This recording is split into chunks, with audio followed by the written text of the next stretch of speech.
Dad? Thanks for picking me up. It's really good to see you. Sorry about your boyfriend.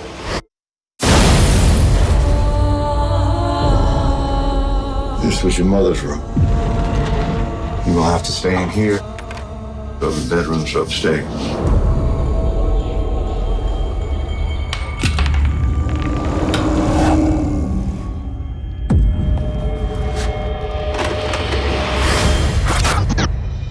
Hello, Jessabelle. If you're watching this, it means I'm gone. I wanted to give you a reading with my cards. It says here that you're not alone. There's a presence in the house with you. Jessabelle. I see a very horrible death. If I don't talk to somebody, I'm gonna go crazy. Tell me what's going on. I think somebody's out there. That's my birthday. You think there's something under that stone? Why would someone spook you like this? They call the spirits to take someone.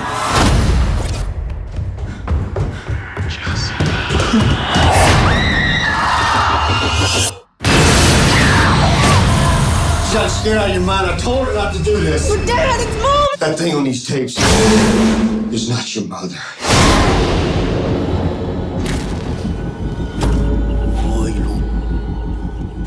Who are you? What do you want from me?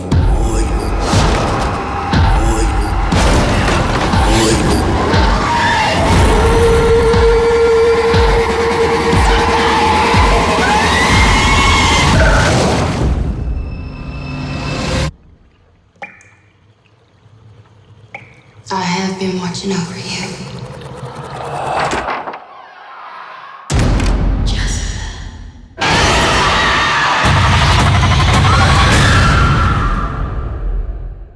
Another horror movie from Jason Blum.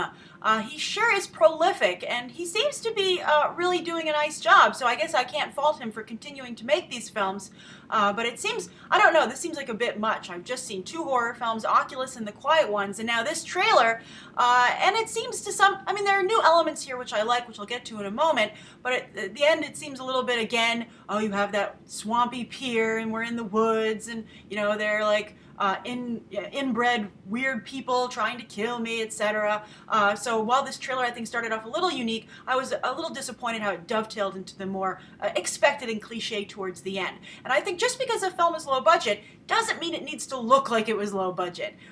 You know, I think The Cabin in the Woods was an inexpensive film that played off of that stereotype, but at the end ended up being very high, you know, seeming very high budget. And even Oculus, very cheap film, looked great. Dark Skies, also from Jason Blum, inexpensive film, but looked pretty good as well. And Insidious, those films are pretty well produced. I just don't understand why you need to look like you were like, because the woods are a cheap place to film, I guess, and so that always kind of gives you the feeling of like someone just picked up their camera and went out to the woods behind their house because they're like, it's free and you don't need a permit to shoot here. But so anyway, that was just a little bit frustrating, and just seeing all these horror movies coming out, it seems I'm starting to get the impression that Hollywood isn't trying, which is frustrating if they want us to keep going to watch them. I mean, you have to reinvent the wheel a little bit, or I'm just going to roll on by.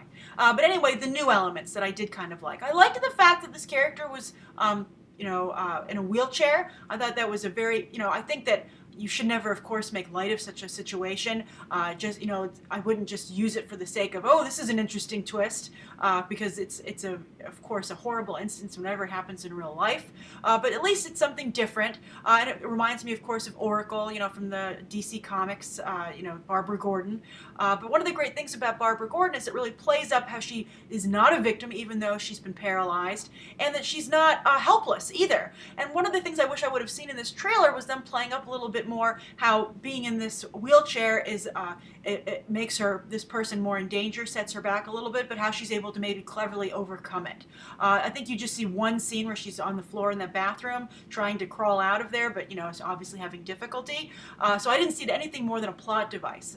Nothing didn't speak to the character. I didn't see anything but the struggle of having to adapt to life in a wheelchair. I think those are all things that could have been played up and work to make this film more unique and more interesting. Maybe it will be in the actual movie, but I'm not seeing that here in the trailer. Like, did the father add a ramp, etc.? I mean, it seems to be the only reason that they have her in this wheelchair is to speak to the fact that she can't have an upstairs bedroom, so he has to move this cabinet and have her sleep in this walled-off room that he's clearly something's wrong with it. I mean, if somebody had to move a cabinet to let me into an old room that they'd intentionally sealed off and had not even bothered to clean, I'd be like, you know what? I'll just sleep on this sofa.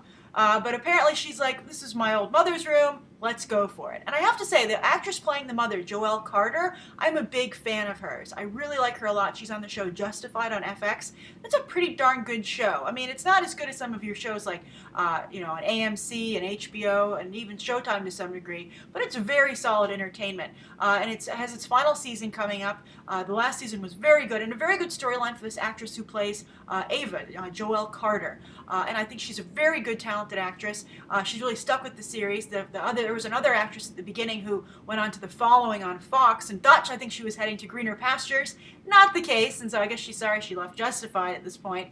But Joelle Carter stuck around, and look at her, now she's in a film. So I really like the fact that she's here, and she's actually would make me be interested in seeing this film. I also like the introduction of the voodoo elements, a lot of what's going on down south. You might remember a recent film, well, not semi-recent film called Skeleton Key with Kate Hudson that also played off of some of the, the bayou and voodoo, etc., and those elements of the supernatural, which I think are fascinating and not often explored. And I would have liked to have played up more of the southern aspects of this film and the voodoo aspects, and the southern culture, where here I think it's more deliverance than New Orleans, and I think that's cliche, and again a missed opportunity for adding a little bit more originality here. So there are very good elements I think at play that pique my interest, and I think could have maybe make a better film, and maybe they do, but then this trailer I don't think isn't particularly well cut. So that's my takeaway from this trailer. Part of me says, oh, another horror movie that's just the same as all the rest, but then I am intrigued by some of the new elements, but I'm potentially frustrated because they don't look like they're being well executed. So what do you guys think? Do you like this trailer? Do you think are you torn as well? What do you think of the new elements? Do you think they're being well utilized? And do you want to see that kind of a broad change in a horror film? Do you want to see voodoo and a more upscaled production values? Do you want, bigger budget looking production values? Do you want to see those come into effect? Or do you like these horror stories in the woods? Is that the way you like to see them play out? So don't mess with the formula that has worked for so long. So that's my thoughts on this. I'm interested to hear what you think of Jessabelle. And also, Jason Blum is a horror producer. Do you think he's making too many of these films? Is he going to oversaturate his own market himself single-handedly? Or with The Purge and Oculus and Insidious 2 and that's James Wan. But those other films, do you feel that they're all good? Do you think they all have their own special place? Do you think he adds enough variety to the films he's making? Write your thoughts down below to that as well. Thank you so much for tuning in, and you can check out some more episodes right now.